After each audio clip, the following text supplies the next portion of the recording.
The massive doors of the Galactic Council chamber slid open with a soft hiss. Every being in the room turned to look. Some used eyes. Some used sensors. Some used organs that humans had no words for. But all of them focused on the two figures walking through the entrance. Commander. Danny Sullivan stepped into the chamber first. He was a tall man with short brown hair and calm blue eyes. He wore the dark blue uniform of Earth's United Space Command. Beside him walked Lieutenant Katie Morgan. She had auburn hair tied back in a simple ponytail and green eyes that moved constantly. Taking in every detail of the massive room around them, the council chamber was enormous. It was built to hold representatives from over 200 species. The ceiling rose so high that clouds of vapor drifted near the top. Platforms of different sizes floated at various heights, each one designed for the specific needs of its occupants. Some platforms held water. Some were heated to extreme temperatures. Some were filled with gases that would kill a human in seconds. Danny had studied the briefing materials for weeks. He knew what to expect. But knowing something and experiencing it were very different things. The whispers started immediately. Danny's translator, a small device implanted behind his ear, picked up fragments of conversation from across the chamber. Deathworlders, someone said. They actually came, another voice added. They walk on two legs like the Deshans, but their movements are different. More efficient. More dangerous? High Chancellor Morthix floated at the center of the chamber. He was an ancient being, over 1,000 years old by Earth's counting. His body resembled a jellyfish from Earth's oceans, with a translucent dome and dozens of long tentacles that trailed beneath him. His species, the Venery, had founded the Galactic Council over 50,000 years ago. The representatives from Sol 3 may approach, Morthix announced. His voice was soft and musical, but the translator gave it a formal tone. Danny and Katie walked forward. Their boots made soft sounds against the smooth floor. Every step seemed to echo in the sudden silence that had fallen over the chamber. As they passed the delegation from the Velkari Consortium, Danny noticed the ambassador physically recoil. The Velkari were crystalline beings, beautiful and fragile. Their homeworld had gravity less than half of Earth's. To them, Danny and Katie must have looked like walking tanks. The Kyrix delegation watched them with compound eyes that never blinked. The Kyrix were insectoid, with hard shells and multiple limbs. They had evolved on a world where the most dangerous predator was a small creature roughly the size of Earth's housecat. They had never developed the concept of an apex predator till they encountered other species in the galaxy. Danny stopped at the designated spot, a circle of light on the floor, about 20 meters from Morthix's platform. Katie stood beside him, her posture relaxed but ready. Old habits from her military training never really went away. "I am Commander Danny Sullivan of Earth's United Space Command," Danny said. His voice was steady and clear. "This is Lieutenant Katie Morgan. We come as representatives of humanity to formally request membership in the Galactic Council." Morthix's tentacles rippled in a pattern that Danny's briefing materials identified as thoughtful consideration. "Your request has been received and recorded. However, before the Council can consider your petition, there are matters that must be addressed." "We understand," Danny replied. "We are prepared to answer any questions the Council may have." A new voice spoke up from one of the higher platforms. "I have a question." Danny looked up. The speaker was Ambassador Zilveth of the Veshan Collective. The Veshans were humanoid in shape, but taller and thinner than humans, with pale blue skin and large dark eyes. They were one of the oldest spacefaring species in the galaxy and considered themselves the most civilized. "Please proceed," Ambassador Morthix said. Zilveth leaned forward on his platform. "Your species comes from a world that our scientists have classified as a Category 12 death world. Are you aware of what this means?" Danny nodded. "We are aware of the classification system. We are also aware that Earth received the highest danger rating of any known inhabited world." "And yet you seem proud of this fact," Zilveth observed. His tone carried a mixture of confusion and disgust. Katie spoke for the first time. "We are not proud of it, Ambassador. We simply accept it as reality. Earth is our home. We did not choose the conditions we evolved in. Perhaps not, another voice called out. This came from the Morvax delegation. The Morvax were aquatic beings who attended council sessions in specially designed water tanks. But you did choose to leave your world and venture into space. You chose to spread your presence beyond your own system. That was a choice. Danny turned to address the new speaker. Yes, it was. Humanity has always explored. It is part of our nature. When we looked up at the stars, we wanted to know what was out there. We wanted to meet other species, to learn from them, to share what we have learned, to conquer them, Zelvith interrupted. We have studied your history, human. Your species has a long record of violence and conquest. Danny did not deny it. Our history contains darkness. We do not hide from this truth. But our history also contains growth. We have learned from our mistakes. The wars that once divided our species ended generations ago. Humanity is united now. United in what purpose? Morthix asked. The question seemed genuine rather than accusatory. Katie answered. United in the desire to survive and to build a better future. That is what has always driven us. On Earth, survival was never guaranteed. We had to fight for it. We had to work together. We had to adapt to challenges that would have destroyed other species. The chamber fell silent again. Danny could see the effect Katie's words had on the assembled delegates. They were not used to hearing species talk about survival as a struggle. For most of them, survival was simply assumed.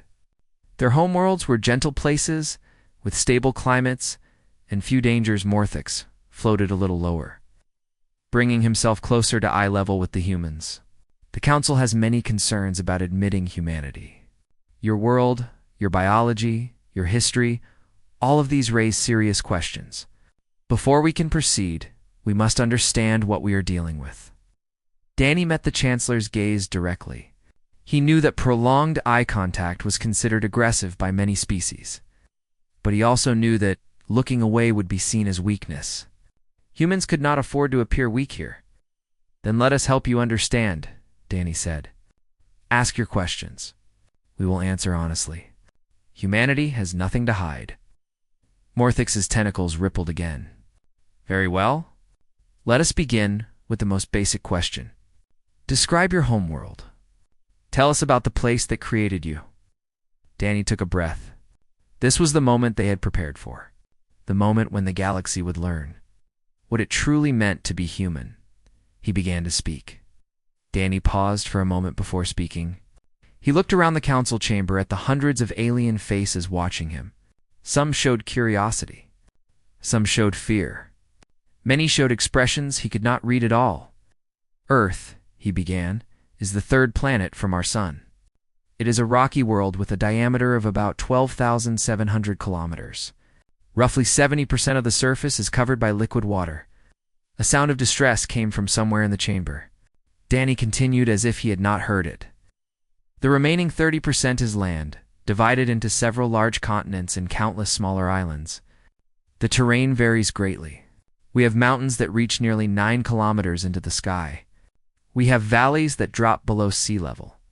We have frozen wastelands at the poles and burning deserts at the equator. Katie watched the reactions of the delegates. The Velkari ambassador had turned a pale shade that suggested extreme stress. The Kyriks were clicking their mandibles in what she recognized as nervous behavior. Even the Decians, who usually maintained perfect composure, seemed unsettled. What is the gravity of your world? Morthix asked. Approximately 9.8 meters per second squared, Danny answered. The reaction was immediate. Several delegates began speaking at once. The Velkari ambassador made a sharp sound and had to be steadied by his aides. The Morvax in their water tanks created waves that splashed against the transparent walls. Morthix raised a tentacle for silence. It took several moments for the chamber to calm down. That is nearly twice the gravity of most inhabited worlds in the known galaxy, Morthix said. His voice had lost some of its calm tone. How does your species function under such conditions? Katie stepped forward slightly. We evolved there, Chancellor. Our bodies are adapted to Earth's gravity. Our bones are dense and strong. Our muscles are powerful enough to move efficiently. Our hearts are capable of pumping blood against the constant pull of gravity. To us, it simply feels normal. Normal, the Veshan ambassador repeated. The word came out flat, as if he could not quite believe it. What about your atmosphere? Another delegate called out.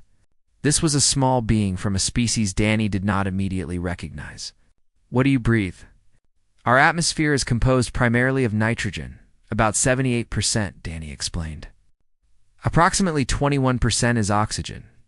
The remaining 1% consists of various other gases. The chamber erupted again. This time, the sounds were clearly ones of horror. Oxygen. The small delegate shrieked. You breathe oxygen. We require it to survive, Katie confirmed. D. Without oxygen, a human will lose consciousness within minutes and die shortly after. But oxygen is corrosive, the delegate protested. It destroys organic matter. It feeds fires. It is one of the most dangerous gases in the universe. Danny nodded. All of that is true. It is also essential to our biology. Our cells use oxygen to produce energy. The process is called respiration. Every breath we take brings oxygen into our lungs, where it enters our blood and travels to every part of our body. You are oxidizing, Morthix said slowly, as if working through the concept. Constantly. From the inside, in a manner of speaking, yes. Morthix was quiet for a long moment. His tentacles had stopped moving entirely, which Danny's briefing materials suggested indicated deep shock. Let us move on, the Chancellor finally said. Tell us about the temperature conditions on your world. Katie handled this question. Earth's temperature varies significantly based on location and season. In some regions, temperatures can drop to -89 degrees Celsius. In others, they can rise to positive 57 degrees Celsius. That is a range of nearly 150 degrees, Morthix observed. Yes, Chancellor. And humans have lived and worked in both extremes. We have research stations in Antarctica where the coldest temperatures have been recorded. We have settlements in deserts where the heat would kill most species. The Veshan ambassador rose from his seat. How is this possible? How does any biological system adapt to such variations? Danny answered. We regulate our internal temperature. Our bodies maintain a constant temperature of approximately 37 degrees Celsius, regardless of external conditions. We sweat to cool down. We shiver to warm up. We create clothing and shelter to help manage extreme environments. You carry your preferred environment with you, Morthix said. In a sense, yes, but it is more than that. We also change our environment to suit our needs. We build heated structures in cold regions. We create cooling systems in hot regions. We do not simply adapt to our world. We adapt our world to us. The chamber had grown very quiet. Danny could sense that the delegates were beginning to understand something important about humanity, though he was not sure they were ready to accept it. Tell us about water, Morthix requested. You said it covers most of your planet's surface. Yes, Danny said. Our oceans are vast and deep. The deepest point is nearly 11 kilometers below sea level. The pressure there would crush most objects. And you enter this water? Katie smiled slightly. We swim in it. We sail across it in ships. We dive beneath its surface. Some humans spend most of their lives on or in the water. For what purpose? The Morvax delegate asked. This question seemed to come from genuine curiosity rather than fear. Many purposes, Katie replied. Transportation, food gathering, scientific research, recreation. The Morvax's translator conveyed surprise. You enter dangerous water for enjoyment? Many humans enjoy swimming, Katie confirmed. It is considered relaxing. The Morvax delegate sank lower in its tank. It seemed to be processing this information with difficulty. Danny decided to address something that's been lingering unspoken in the chamber. I sense that you are all wondering the same thing. How did we survive? How did any species evolve intelligence on a world like ours? Morthix's tentacles rippled in what might have been agreement. The question has occurred to us. The answer is simple, Danny said. We had no choice. On Earth, everything is trying to kill you. The environment is hostile. The weather is unpredictable. And then there are the other creatures. Other creatures. The Valkyrie ambassador's voice was barely a whisper. Katie nodded. Earth is home to millions of different species. Many of them are predators. Many of them are dangerous to humans. We evolved intelligence because we needed it to survive. We learned to think, to plan, to work together, because the alternative was death. Danny looked directly at Morthix. You asked us to describe our homeworld. This is Earth, a world of extremes, a world of danger, a world that forged humanity in fire and ice and blood. We did not become what we are because our world was kind to us. We became what we are because it was not. The silence that followed lasted a long time. Danny could see the delegates processing his words, trying to fit them into their understanding of the universe. For most of them, this was their first real encounter with the concept of a death world. They had heard stories, of course. But stories were different from looking to Deathworlders in the eye and hearing them speak. Calmly about the horrors of their home, finally, Morthix spoke. I think we need to hear more about these other creatures you mentioned. These predators. Danny and Katie exchanged a glance. They both knew this was where things would get really interesting. Of course, Chancellor, Danny said. Let me tell you about sharks. Danny activated the holographic projector on his wrist unit. A three-dimensional image appeared in the center of the council chamber. It's floating in the air, where every delegate could see it clearly. The image showed a great white shark. Its massive body was rendered in perfect detail. From the rough gray skin to the rows of triangular teeth visible in its slightly open mouth, the hologram slowly rotated, giving the assembled beings a complete view of the predator. This is a shark, Danny said. Specifically, a great white shark. They live in our oceans and can grow up to 6 meters in length. Some species grow even larger. The Valkyrie ambassador made a sound that needed no translation. Pure terror. Their bodies are perfectly designed for hunting, Danny continued. They can swim at speeds of over 50 kilometers per hour in short bursts. Their skin is covered in tiny tooth-like structures that reduce drag in the water. Their senses are incredibly sharp. Katie took over the explanation. Sharks can detect electrical fields generated by the muscle movements of other creatures. They can smell a single drop of blood in the water from several kilometers away. They have been evolving for over 400 million years. They are older than dinosaurs. Older than trees. What are dinosaurs? Someone asked from the back of the chamber. Extinct creatures from our planet's past, Katie answered.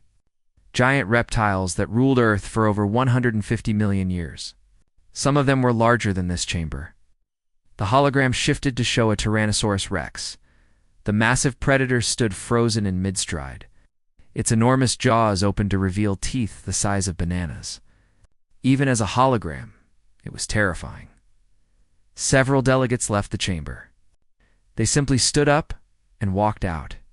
No one tried to stop them. This is a Tyrannosaurus Rex, Danny said. It stood about 12 meters long and weighed approximately 9,000 kilograms. It had the strongest bite force of any land animal in Earth's history.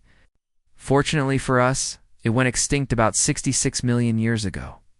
Fortunately, Morthix repeated. What caused its extinction?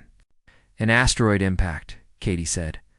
A rock approximately 10 kilometers wide struck our planet.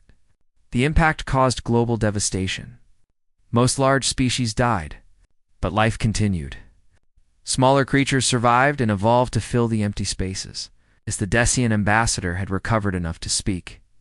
You were telling us that your planet was struck by an asteroid large enough to cause mass extinction, and life simply continued. Yes, Danny confirmed. It was not the first mass extinction event in Earth's history, and it was not the last. Life on our planet is remarkably persistent, as are its predators, Katie added. She changed the hologram again. Now it showed a pride of lions, their golden fur and powerful muscles on full display. These are lions. They live on one of our continents called Africa. They hunt in groups, working together to bring down prey much larger than themselves. Group hunting, the Kyrix delegate said. The insectoid species seemed more interested than afraid. We have this concept in our own history, but our hunters were never this large. Lions can weigh up to 250 kilograms, Katie said. They can run at 80 kilometers per hour in short bursts. A single lion is dangerous. A group of them is deadly. Danny changed the hologram once more. This time it showed a saltwater crocodile, its armored body stretched out on a riverbank. Crocodiles, he said. They are among the oldest predators on Earth, almost unchanged for millions of years. The largest species can grow up to 7 meters long and weigh over 1,000 kilograms. They are ambush predators. They wait beneath the surface of the water, completely still, until prey comes close. Then they strike. How fast? Someone asked. From a standstill to full attack in less than a second, Danny replied.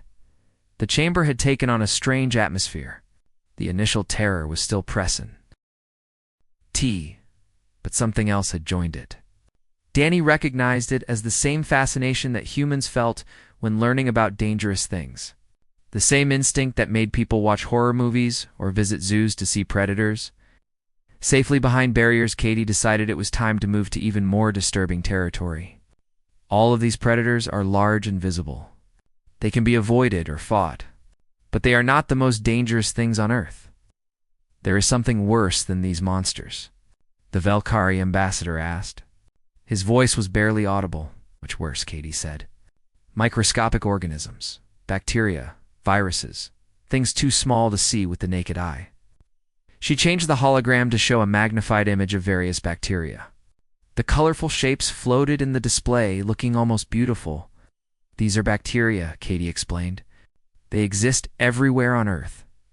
In the soil, in the water, in the air, in our bodies, in your bodies. Morthix's tentacles had gone completely still again. The average human body hosts trillions of bacteria, Danny said. Most of them are harmless, or even helpful. They help us digest food. They protect us from other more dangerous microorganisms. We could not survive without them. But some of them are dangerous, Katie continued. Some bacteria can cause diseases that kill within days. Throughout human history, bacterial infections have killed billions of people. The chamber was silent. Even the translator seemed to have trouble conveying the concept. And then there are viruses, Danny said. The hologram changed to show various virus structures, even smaller than bacteria. They are not even truly alive by most definitions. They are simply packages of genetic material that invade cells and reprogram them to make more viruses. Your own cells betray you? The Kirix delegate asked. In a sense, yes. Viruses have caused some of the worst disasters in human history. One disease, called the Black Death, killed approximately 1/3 of Europe's population in the 14th century. Another, called the Spanish flu, killed up to 50 million people in the early 20th century. Katie let that information sink in before continuing. We cannot eliminate these threats. They are too numerous, too adaptable. So instead, we developed immune systems. Our bodies are in constant war with microscopic invaders. Every moment of every day, your body is fighting and killing thousands of organisms that are trying to harm you. And you consider this normal? Morthix asked. We consider this life, Danny replied simply. The Theshan ambassador stood again. His earlier hostility had faded, replaced by something that looked almost like respect. Your species fights battles we cannot even see. You carry armies inside your bodies. You share your world with monsters. And yet you survive. We do more than survive, Katie said. We thrive. Humans have spread across every environment on Earth. We have settled the frozen poles and the burning deserts. We have built cities and civilizations. We have created art and music and science. The challenges of our world did not defeat us. They made us stronger. Danny nodded. Every difficulty we faced forced us to become better, to think harder, to work together more effectively, to never give up, no matter how bad things seemed. Morthix floated lower, bringing himself to eye level with the two humans. I am beginning to understand why your species is classified as it is. You are not merely survivors. You are something else entirely. What would you call us? Katie asked.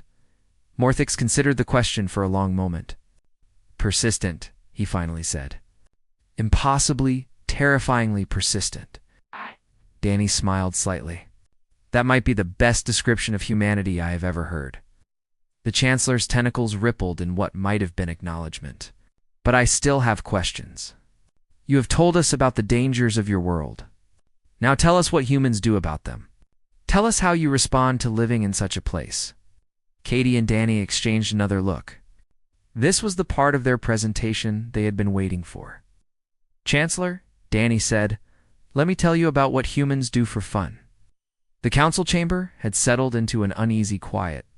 The delegates had heard about the horrors of Earth, about its crushing gravity and corrosive atmosphere and deadly predators. They thought they understood what they were dealing with. They were wrong. Danny changed the holographic display once more. It now showed a mountain peak covered in snow and ice, with a tiny figure climbing near the top. This is Mount Everest, Danny said. It is the highest point on Earth's surface, nearly 9 kilometers above sea level. The air at the summit contains only about 1/3 of the oxygen found at sea level. Temperatures regularly drop below -40 degrees Celsius.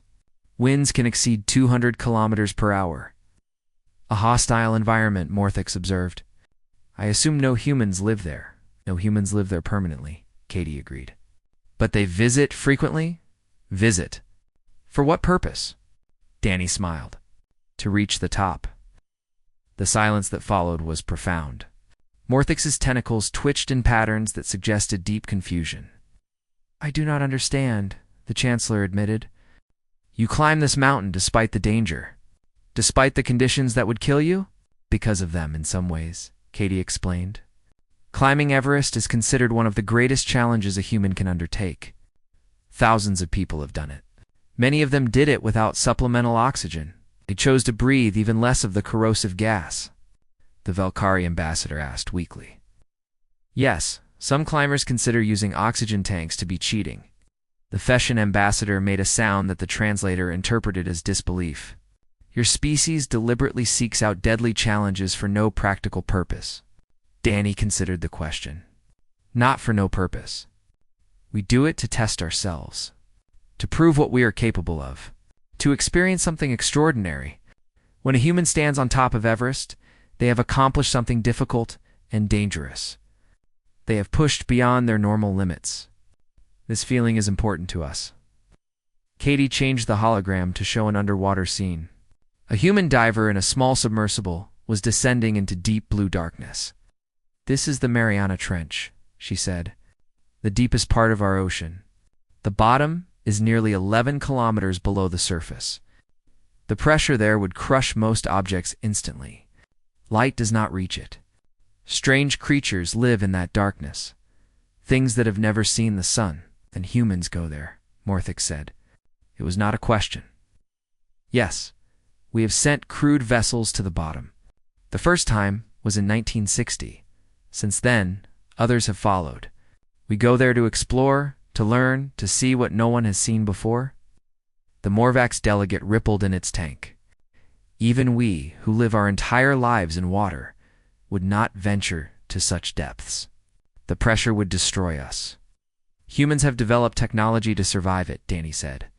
We build machines that can withstand conditions we cannot, and then we climb inside them and go to places that should be impossible. He changed the hologram again. This time it showed a rocket launching, fire and smoke billowing from the engines as it rose into the sky. This is how we first left our planet, Danny said. Chemical rockets. Controlled explosions. We strapped ourselves to containers of volatile fuel and ignited it. That sounds like a weapon, the Curix delegate observed. The technology was derived from weapons, yes. The first rockets were built for war, but we adapted them for exploration. The first humans to leave Earth did so sitting on top of what was essentially a barely controlled bomb. Katie continued the explanation. Early space travel was extremely dangerous. Rockets failed frequently. Several astronauts died during launches or re-entries. But for every person who died, 10 more volunteered to take their place. The chance to be among the first humans in space was worth the risk to them. Worth dying for? Morthix asked. Worth the risk of dying for, Danny clarified. There is a difference. We did not want to die, but we accepted that death was possible. The goal was important enough to justify that acceptance. The Veshan ambassador had moved to the edge of his platform, leaning forward with an intensity that surprised Danny. What was the goal? What drove your species to take such risks? Katie answered. Curiosity. The desire to know what was out there, to see new things. To go where no one had gone before? Humans cannot see a frontier without wanting to cross it. It is part of who we are. Danny nodded in agreement. When our ancestors looked up at the night sky, they wondered what the stars were. When they learned that other worlds existed, they wanted to visit them. When they developed the technology to leave Earth, they did not hesitate. They climbed into those rockets and flew into the unknown. The hologram changed to show the surface of the moon, with an astronaut standing beside an American flag. This is our moon, Danny said. The first humans walked there in 1969. They traveled over 380,000 kilometers through the vacuum of space, landed on an airless world, walked on its surface, and returned home safely. They did this using technology less powerful than the device that translates our words right now. Impossible, someone in the crowd muttered. Improbable, Katie corrected.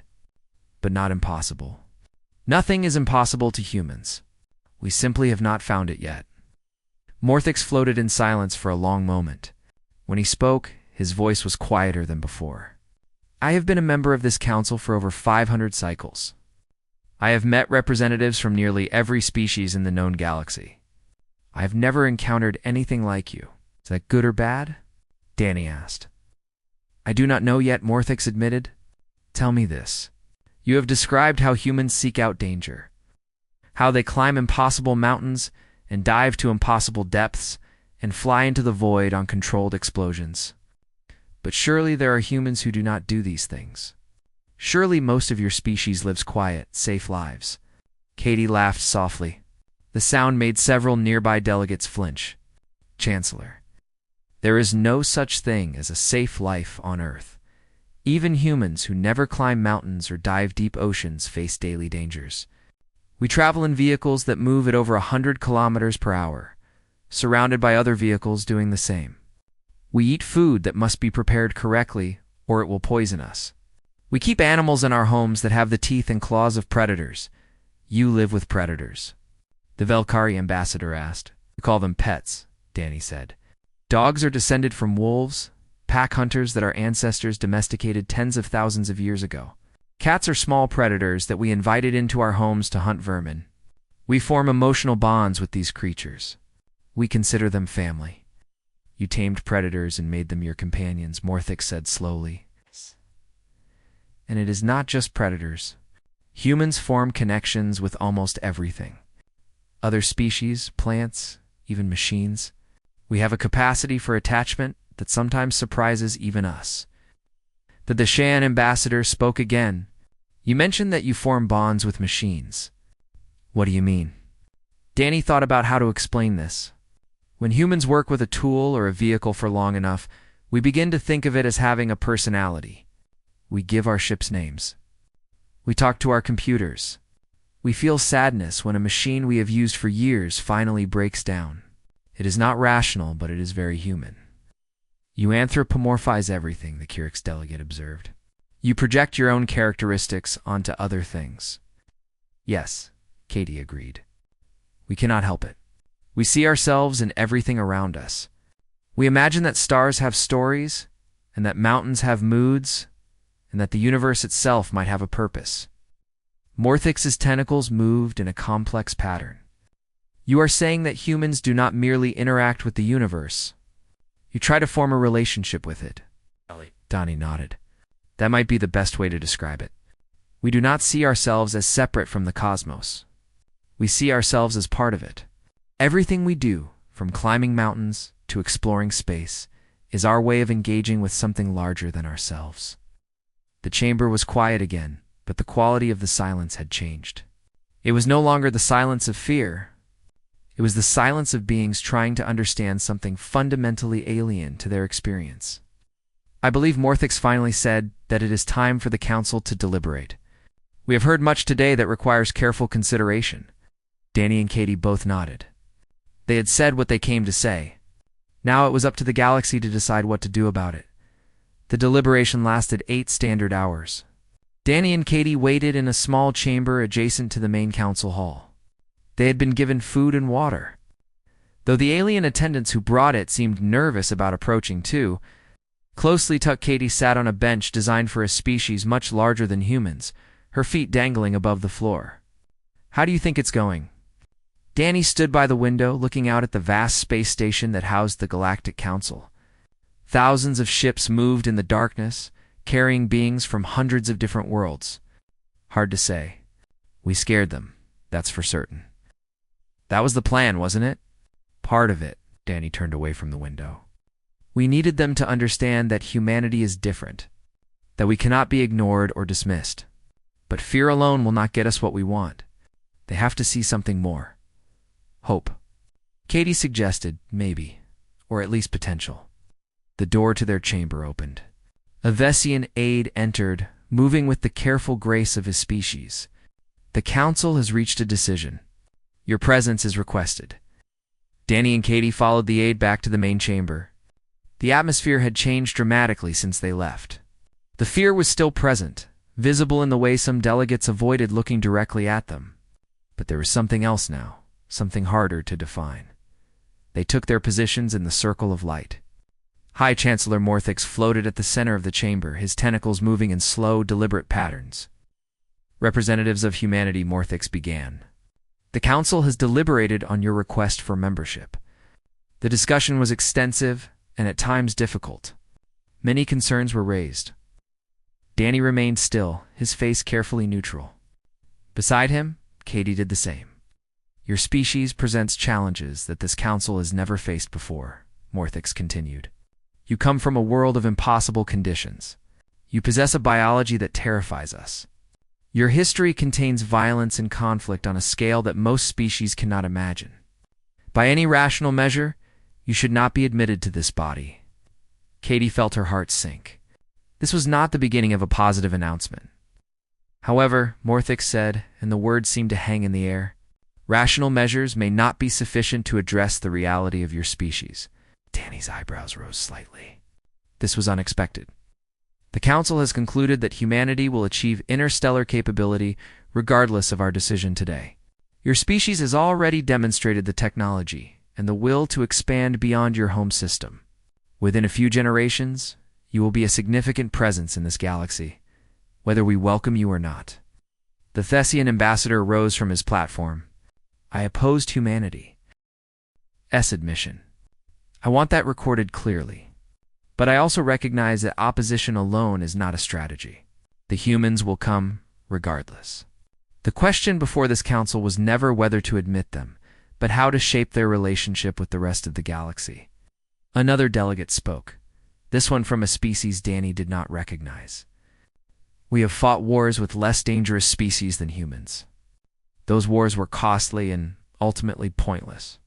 Conflict with humanity would be far worse. Better to establish bonds of cooperation now, while such bonds are still possible. Morthix nodded slowly. This was the reasoning that ultimately prevailed. Humanity is being granted provisional membership in the Galactic Council. This membership comes with conditions and restrictions that will be detailed in the formal documents. But the core decision stands. You are one of us now. Danny allowed himself a small smile. Thank you, Chancellor. Humanity is honored by this decision. Do not thank us yet, Morthix replied. We are not doing this out of kindness or generosity. We are doing this out of necessity. Your species represents something new in this galaxy, something we do not fully understand. We hope that by bringing you into our community, we can learn to understand you better. Katie spoke up. And perhaps you can help us understand ourselves.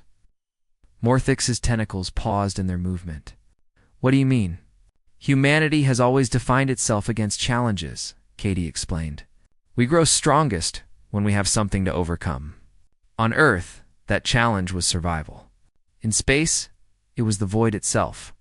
But perhaps there are other challenges waiting for us here. Problems that your civilizations have faced for thousands of years. Problems that might benefit from a fresh perspective. The Kyrix delegate clicked its mandibles thoughtfully. You are offering to help us. We are offering to try, Danny said. Humanity has never backed away from a difficult problem. If there are challenges facing this council that have no solution, let us attempt them. We might fail. But we might also succeed in ways you have not considered. Morthix floated lower, bringing himself close to the two humans. You are remarkable creatures. Terrifying. Yes. Dangerous, certainly. But also remarkable. I begin to see why your species has survived despite everything your world has thrown at you. What do you see? Katie asked. Hope, Morthix said. Unreasonable, irrational hope. The belief that any problem can be solved, any obstacle overcome, any challenge met. Most species would look at your homeworld and see only death. You look at it and see a home. Most species would look at the void of space and see only emptiness. You look at it and see opportunity. This quality, this relentless optimism in the face of horror, it is unlike anything we have encountered before. Danny nodded slowly. We call it human spirit. The refusal to give up no matter how bad things get. The determination to keep fighting, keep trying, keep hoping, even when logic says there is no point. It is irrational, the Thessian ambassador said. Yes, Katie agreed. And it has kept our species alive for 300,000 years. Irrationality has its uses.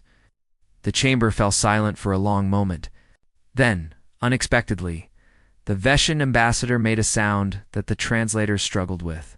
It took Danny a moment to realize it was laughter. Irrationality has its uses, the ambassador repeated.